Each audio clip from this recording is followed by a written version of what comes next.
ఒక్కసారి ఊహించండి, మనకు ఆకాశంలో కనిపించే సూర్యుడిని భూమి మీదే తయారు చేస్తే ఎలా ఉంటుంది? ఎప్పటికీ తరిగిపోని విద్యుత్, పొగ లేదు, బొగ్గు అవసరం లేదు, కార్బన్ కాలుష్యం లేదు. ఇవేవీ అవసరమే లేకుండానే సూర్యుడిని క్రియేట్ చేయవచ్చు తెలుసా? శాస్త్రవేత్తలు ఎన్నో దశాబ్దాలుగా వెంటపడుతున్న అతిపెద్ద కళ నిజమయ్యే రోజు దగ్గరలోనే ఉంది. ప్రపంచంలోనే అతిపెద్ద సూపర్ కండక్టింగ్ మ్యాగ్నెట్ను విజయవంతంగా తయారు చేసి పరీక్షించింది చైనా. మరి ఈ మ్యాగ్నెట్కు ఎందుకు ప్రత్యేకం? అసలు కృత్రిమ సూర్యుడు అంటే ఏంటి?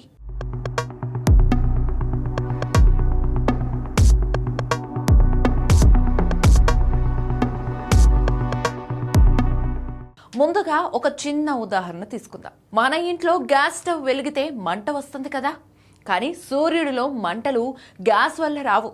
అక్కడ హైడ్రోజన్ అనే చిన్న చిన్న అణువులు ఒకదానితో ఒకటి కలుస్తాయి. ఈ కలయికనే శాస్త్రవేత్తలు న్యూక్లియర్ ఫ్యూజన్ అంటారు. ఈ ప్రక్రియలో ఊహించలేనంత శక్తి విడుదల అవుతుంది. అదే శక్తితో సూర్యుడు కోట్ల ఏళ్లుగా వెలుగుతున్నాడు.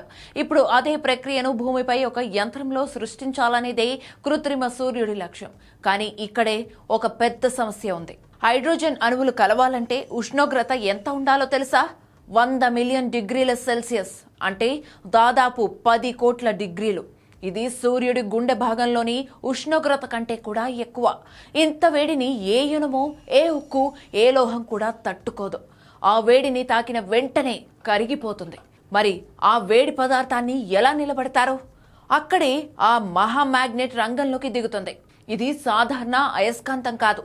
దీని పని ఆ వేడి ప్లాస్మాను పాత్రలోని నీటిలా పట్టుకోవడం కాదు, తాకకుండా గాలిలోనే బంధించడం.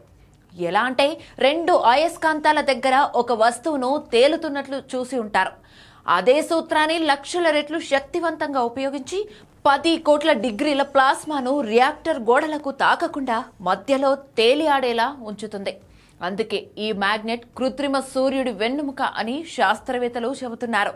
చైనా తయారు చేసిన ఈ మ్యాగ్నెట్ పరిమాణం చూస్తేనే ఆశ్చర్యం కలుగుతుంది. ఇది 21 మీటర్ల పొడవు, 12 మీటర్ల వెడల్పు కలిగి ఉంది.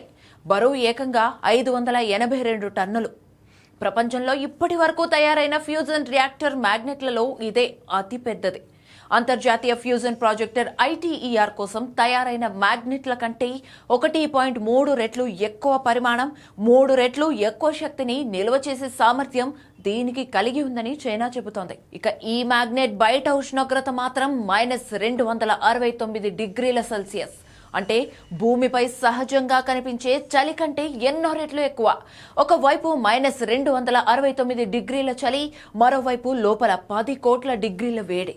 ఈ 2 విపరీత పరిస్థితులను ఒకేసారి నియంత్రించడం ఎంత కష్టమో ఊహించండి.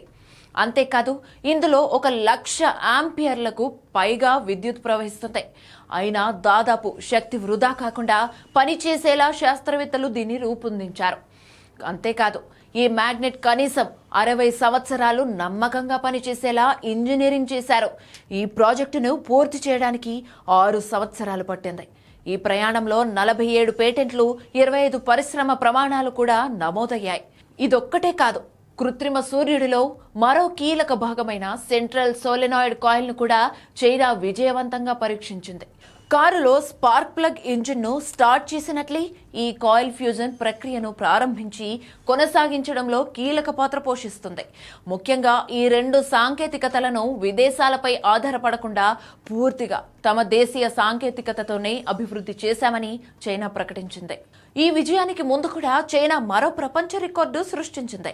తన ఈస్ట్ అనే కృత్రిమ సూర్యుడు 10 కోట్ల డిగ్రీల ఉష్ణోగ్రత వద్ద ప్లాస్మాను 1066 సెకండ్ల పాటు కొనసాగించి ప్రపంచ రికార్డు నెలకొల్పింది. ఫ్యూజన్ విద్యుత్ వైపు ఇది మరో పెద్ద అడుగుగా భావిస్తున్నారు. చైనా ప్రణాళిక కూడా స్పష్టంగానే ఉంది.